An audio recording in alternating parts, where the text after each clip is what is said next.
Chapter 3. The Future Combat Systems. So ahead of its time, it never existed.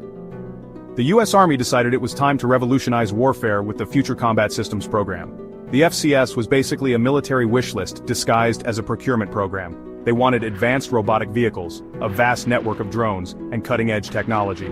The problem was, the technology simply wasn't there yet. By 2009, after burning through over $20 billion, the plug was finally pulled. The future combat systems, it turned out, had no future at all. Chapter 4. The Bradley Fighting Vehicle. The jack of all trades, master of none.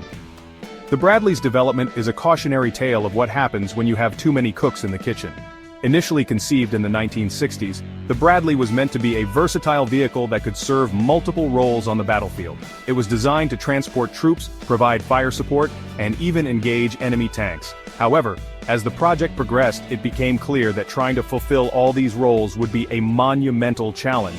It was supposed to be a revolution in armored warfare, a nimble and versatile vehicle that could do it all. The initial enthusiasm was palpable, with military planners envisioning a new era of combat where the Bradley would dominate the battlefield.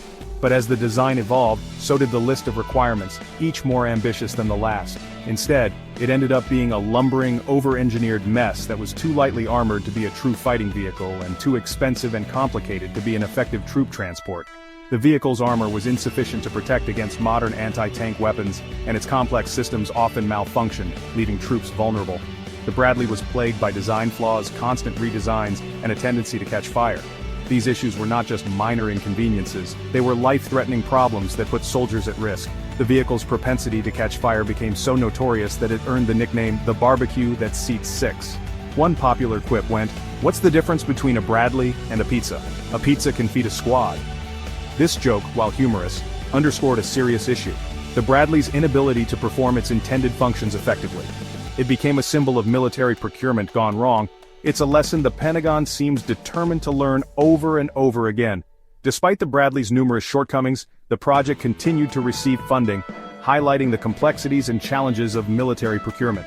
The story of the Bradley serves as a stark reminder of the pitfalls of trying to create a one-size-fits-all solution in a field as specialized and demanding as military hardware. Outrow lessons not learned.